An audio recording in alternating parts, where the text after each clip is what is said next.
structure. And we are the Kabuis!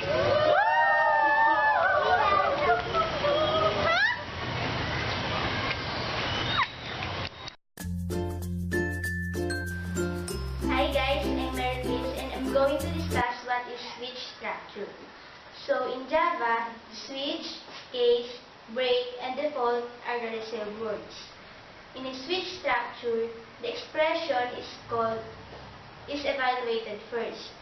The value of the expression is then used to perform the actions specified in the statements that follow the reserved word case. The expression is usually an identifier.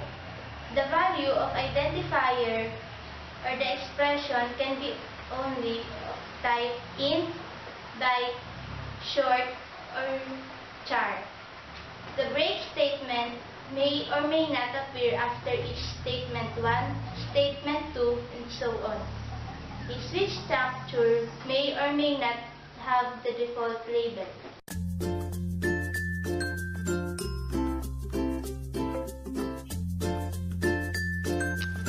In multiple way, we use if, else, and then close with many brackets, while in switch structure, we use case, break, default, and it uses only one bracket and make the program simple and easier.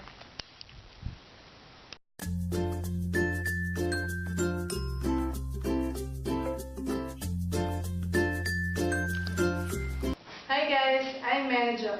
Now that we know the definition of switch structure, let's now discuss about its syntax.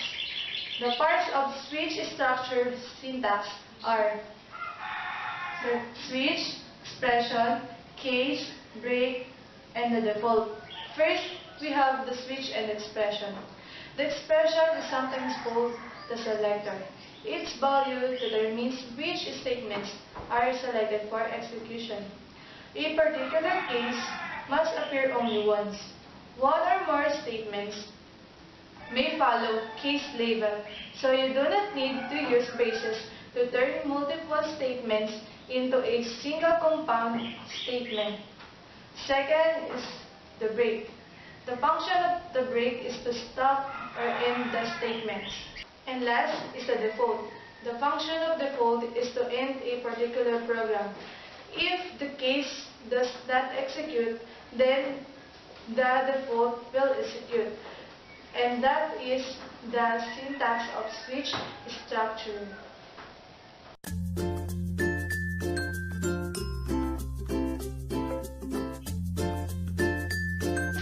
Hi guys, my name is Bianca and I will discuss to you the flowchart of switch structure.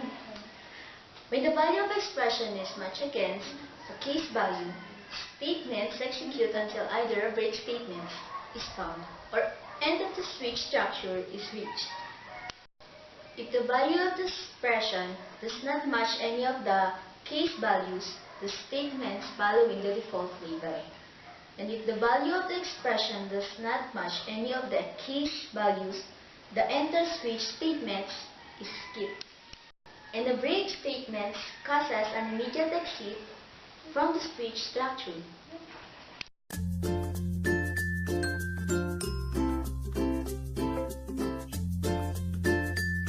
Hi everyone, I am Lorena Guimarino. I am giving you the first example of switch structure.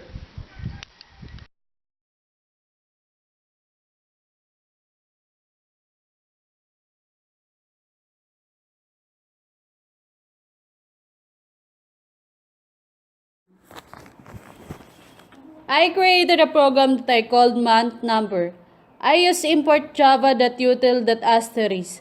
But you can either use import javax.swing.asterisk. But they are different of inputs.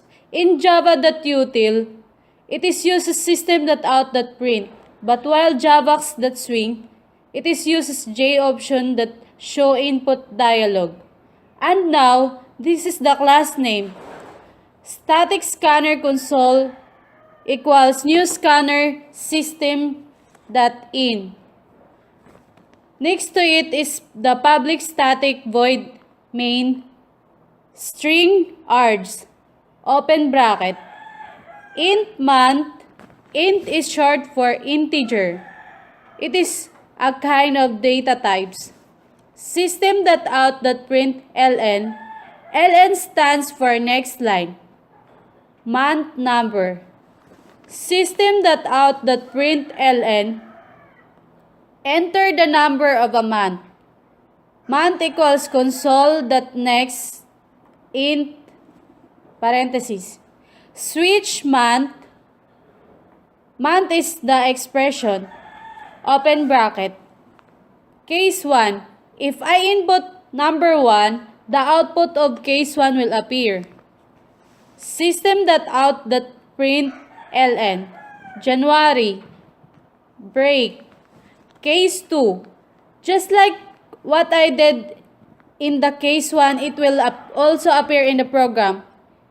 If I input the number 2, system.out.println, February, break.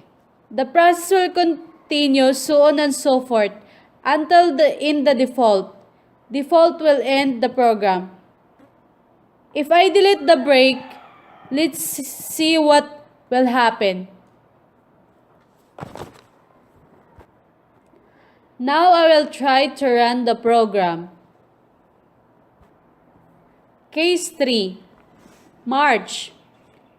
Case 4, April. Case 5, May. Case 6, June. Case 7, July. Case 8, August. Case 9, September. Case 10, October. Case 11, November. Case 12, December. And that's it.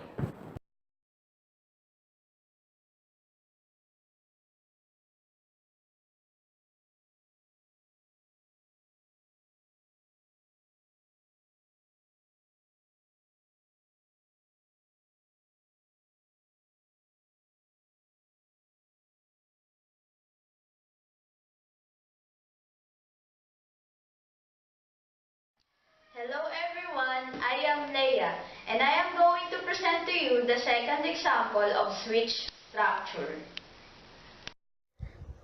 This is a simple calculator using switch structure. I first import the java.swing.asterisk semicolon. Next is the public static void main, open and close parenthesis, string args.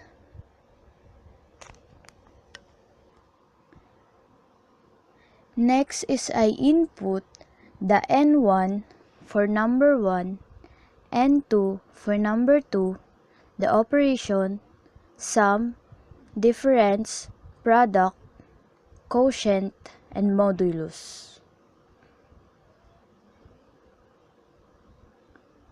I also put a string for num1, num2, and the operation.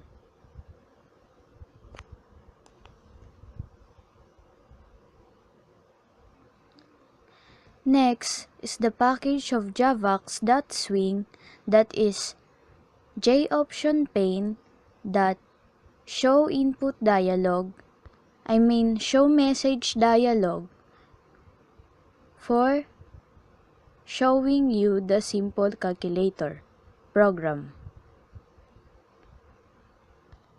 Next is the num1 is equals to joptionPane.showInputDialog for entering the first number of the program.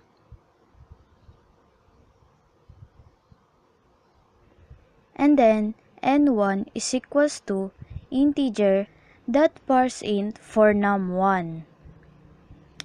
Next is the num2 is equals to joptionPane.showInputDialog for entering the second number of the program.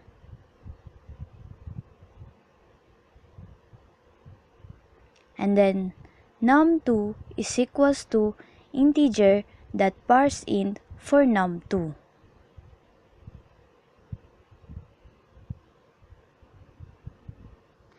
Next is the operation is equals to JOption pane that show input dialog for choosing the operation you want. For example is the addition, subtraction, multiplication, division, and the modulus.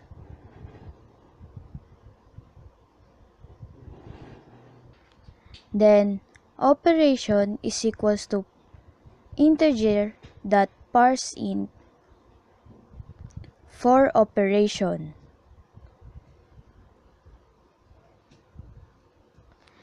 Next is the switch, open and close parenthesis, operation. And then case 1, sum is equals to n1 plus n2. And then the JOption pane that show message dialog for the sum of n1 and n2. And then break. Next is the case 2, which is the subtracting of n1 and n2. Difference is equals to n1 minus n2. Then JOption pane that show message dialog for the result of subtracting the n1 and n2. Then break. Next is the case 3 for multiplying the n1 and n2. Product is equals to n1 times n2. And then JOption pane that show message dialog for the product of n1 and n2. And then the break. Next is the case 4 for the quotient of n1 and n2, which is quotient is equals to n1 divided by n2. Next is the JOption pane that show message dialog for the result of the quotient.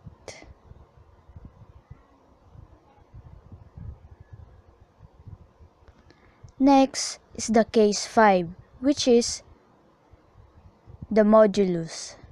Modulus is equals to n1 modulus of n2.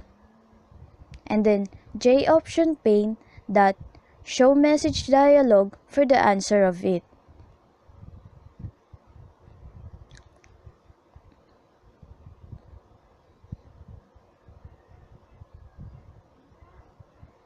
Next is the break. After that, we use default to stop.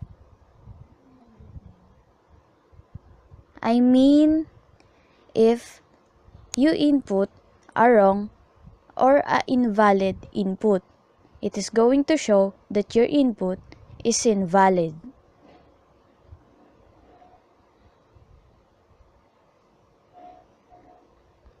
And I close it with the curly braces. And it's done. So we're going to run it.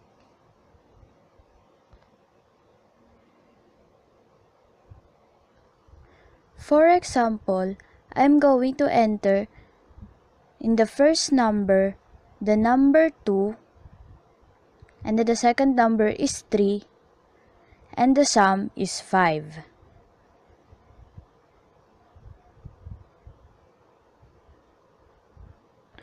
And then I'm going to run it again and enter the first number 4, and the second number 2, and then I'm going to choose the subtraction, which is 4 minus 2 is equals to 2.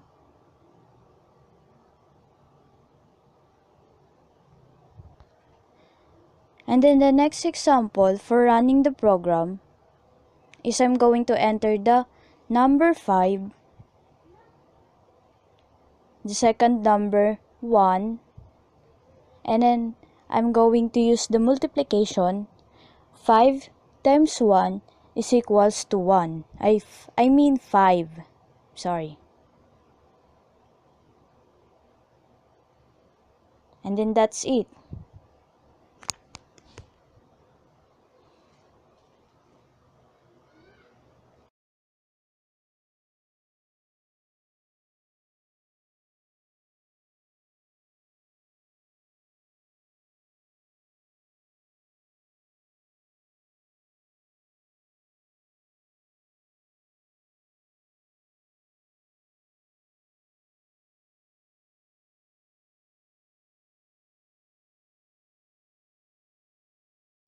Hello everyone, I am Mary Ann and I'm going to show you the last example of switch structure. This is an example program of movie ticket using the switch structure.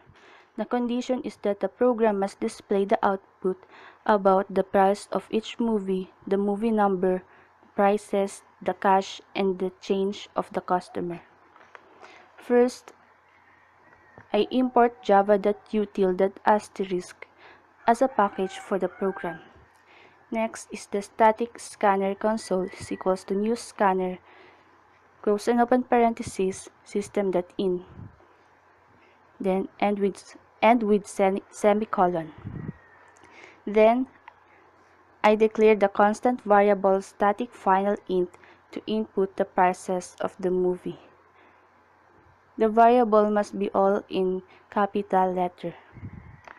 P1 as a variable for the first price, which is equals to 150. P2 as a variable for second price, which is equals to 120. P3 as a variable for the third price, which is equals to 180. P4 as a variable for the fourth price, which is equals to 130.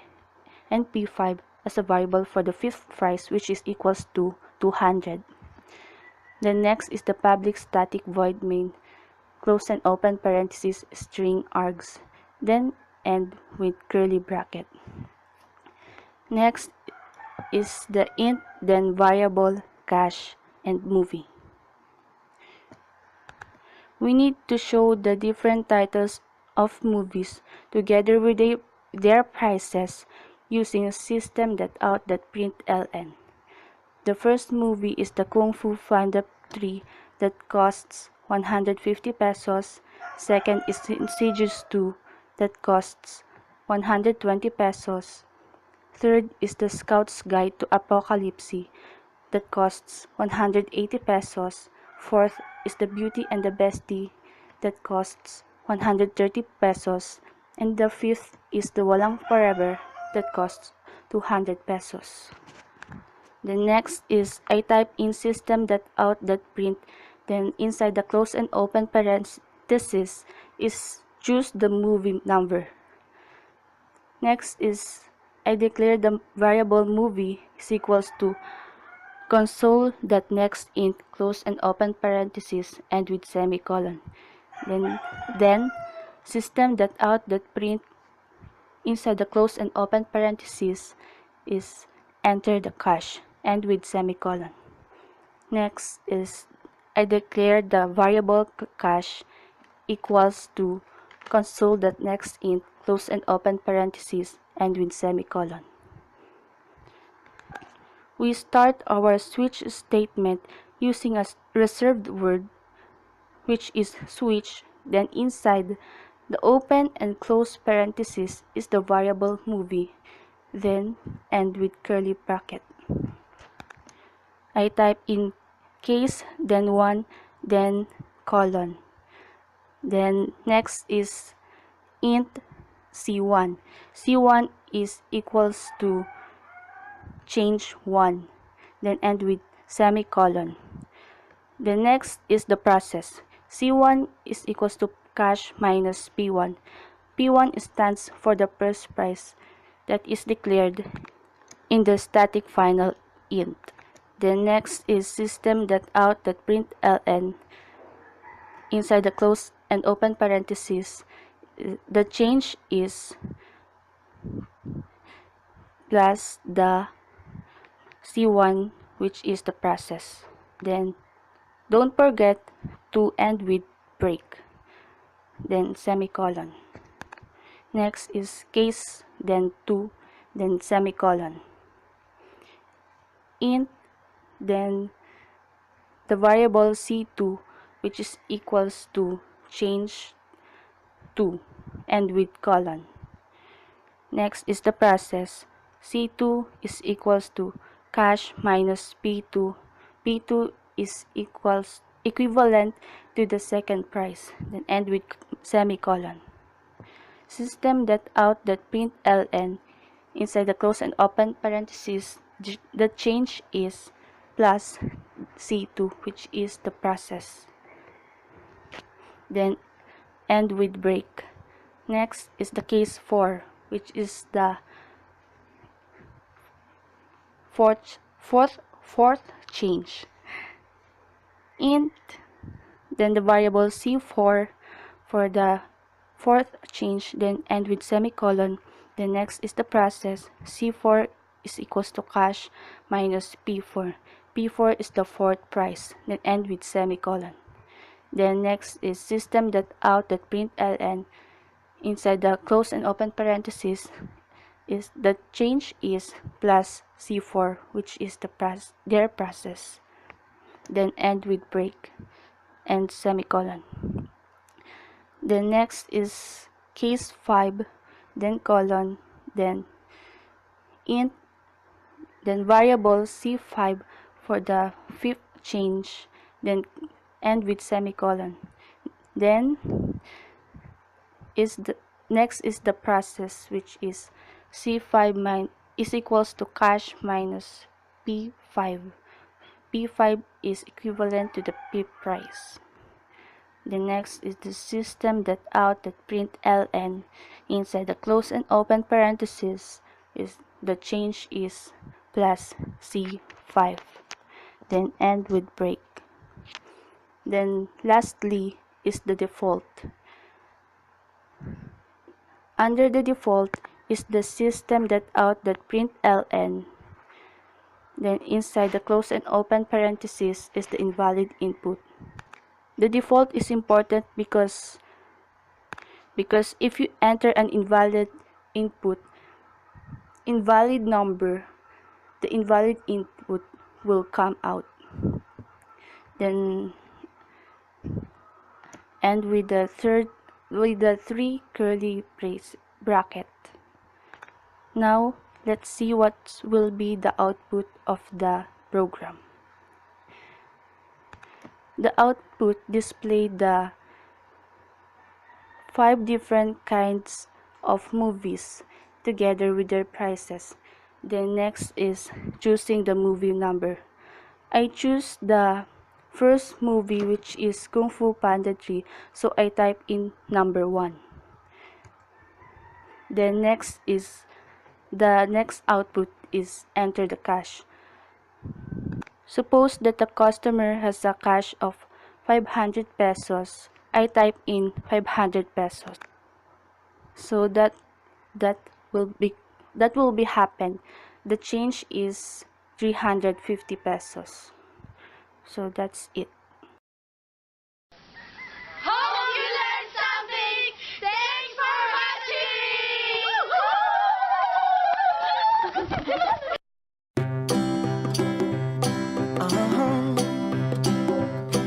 If you ever find yourself stuck in the middle of the sea, I'll sail the world to find you.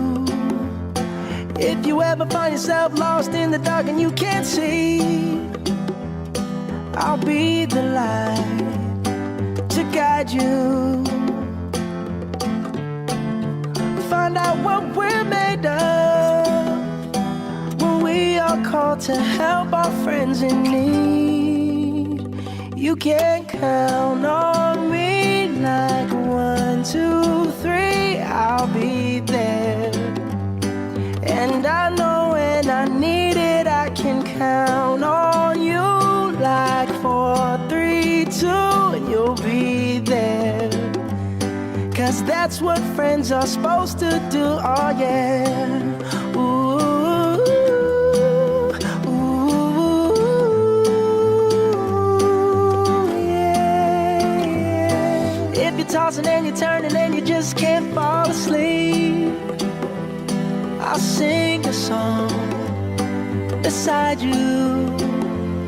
And if you ever forget how much you really mean to me, every day I will remind you.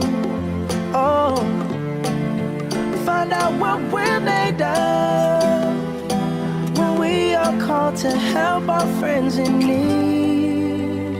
You can count on me like 1, 2, 3, I'll be there. And I know when I need it, I can count on you like 4, 3, 2, and you'll be there.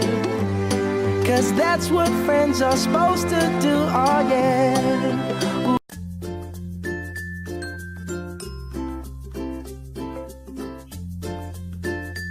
Hi, good day, viewers.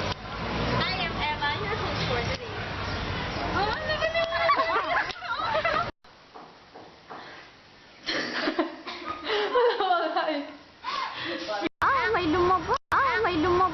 May lumaba. Hi viewers, I'm Mary Jo. Now that we know the definition of switch structure, let's have La la la la la la la la la. Hi guys, I'm Bianca, and I will discuss to you about switch.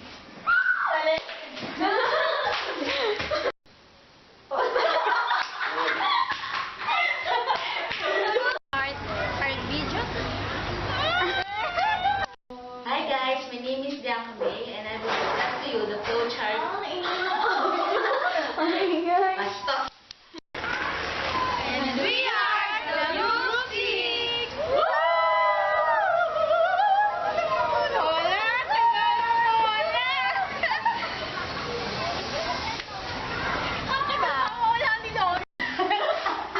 Hey what? Hey what? Say hey yo.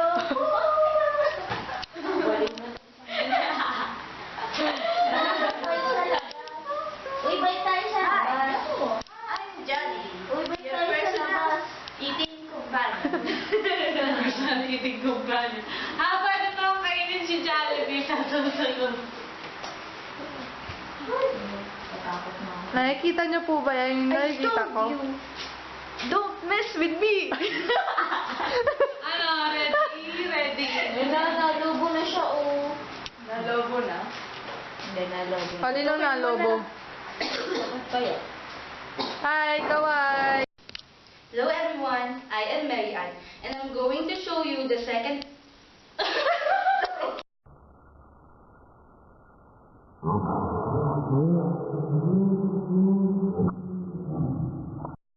Switch structure definition. Ano? Game. Ayun na lang po. Two? Two. Hi guys, I'm Mary Chris, and I'm going to discuss what is switch. Nawala yung ilaw, yun yung simula. Press 4 na eh.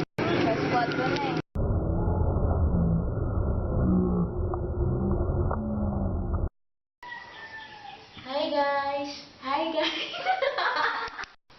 Hello viewers. I am Tekla. Hello everyone.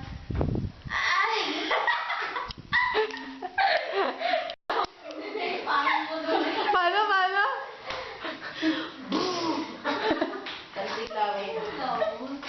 O, game. 5, 4, 3, 2, 1.